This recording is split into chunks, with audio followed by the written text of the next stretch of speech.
ചേർന്നിരുന്നു.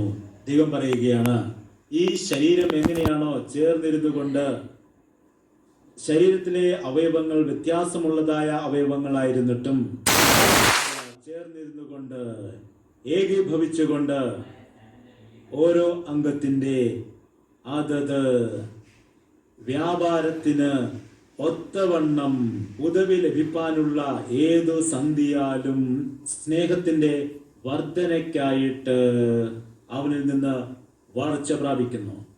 നമ്മുടെ ശരീരം ദൈവത്തിൻ്റെ സഭയാണ്.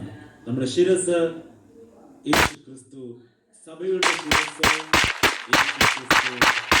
എല്ലാവരും എങ്ങനെയായിരിക്കണം? ഒരുമിച്ചായിരിക്കണം.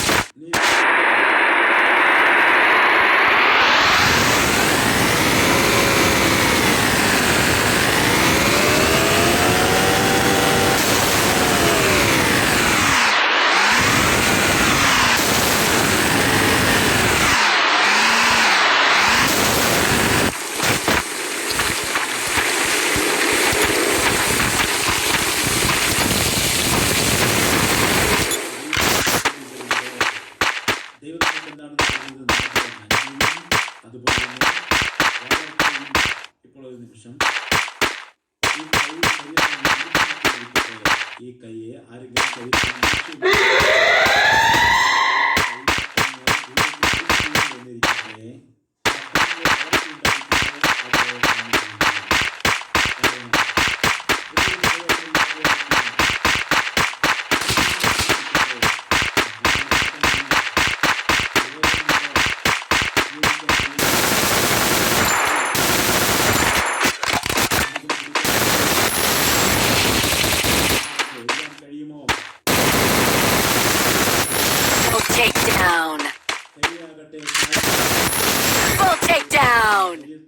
വേർപെടുത്തിയാൽ അതുകൊണ്ട് ഒരു പ്രയോജനമില്ലാതെ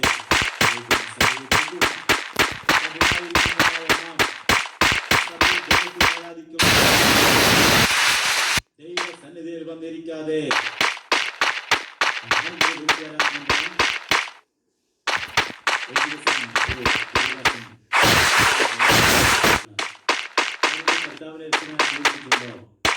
രക്ഷിക്കപ്പെട്ടതാണോ?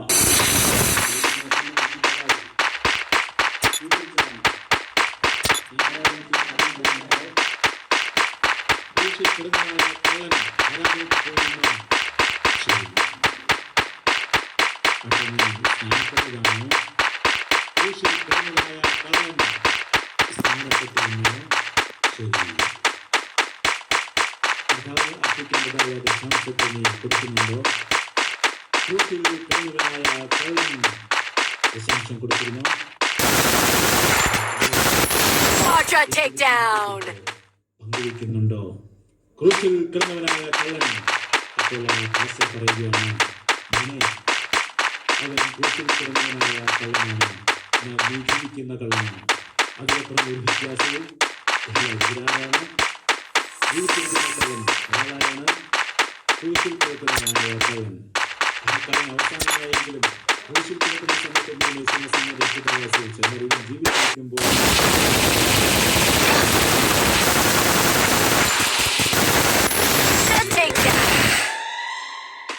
നമുക്ക് വേണ്ടിയിരിക്കുന്നത് വെറുതെ തക്കുത്തരം പറയുന്നതായ ആളുകളെയല്ല.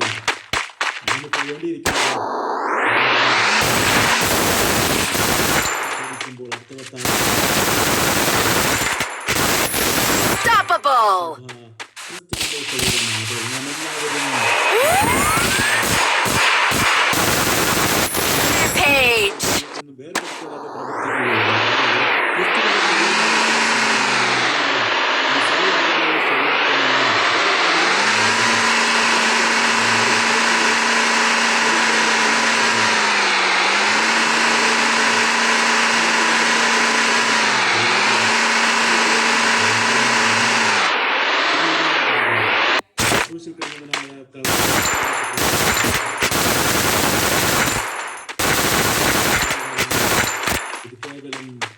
കള്ളന്മാരുടെ പ്രവൃത്തികൾ.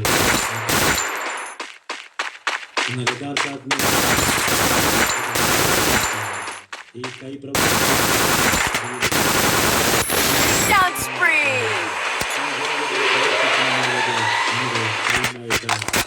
കണക്ഷൻ ഉണ്ടായിരിക്കണം. ഈ കഴുത്ത് തിരിയണമെങ്കിൽ അത് ശരീരത്തോട് ചേർന്നിരിക്കണം. നിന്റെ ജീവിതത്തിൽ ദൈവത്തിന്റെ ഉദ്ദേശവും ദൈവത്തിന്റെ പദ്ധതികളും നിന്റെ ജീവിതത്തിൽ നിലവാരണമെങ്കിൽ, നീ വളർച്ച പ്രാപിക്കണമെങ്കിൽ നീ എന്ത് ചെയ്യണം? നീ സഭ എന്ന ക്രിസ്തുവിന്റെ ശരീരത്തിൽ ചേർന്ന് നിൽക്കുവാൻ ഇടയാകണം.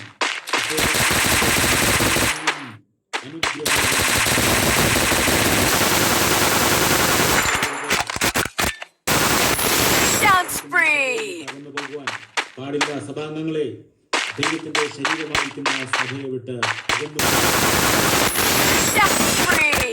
പോകരുത്.